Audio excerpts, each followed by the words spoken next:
Hi, today I'm reviewing this Halloween spider web. This one's super cool because it is huge.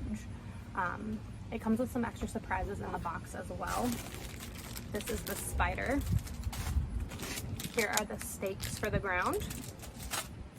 It comes with a mini spider web with some spiders. And then here is the web itself.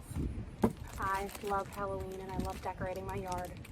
And this is so much more extreme and crazy than anything else you could put out there just because of its size. I'm gonna put it up just so you can see what it looks like, and I can't wait.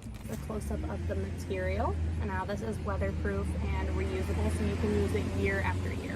So it comes tied up to make it so it's not all tangled in the box. There is a hook for the top of the web, and then we are going to spread this out across the yard.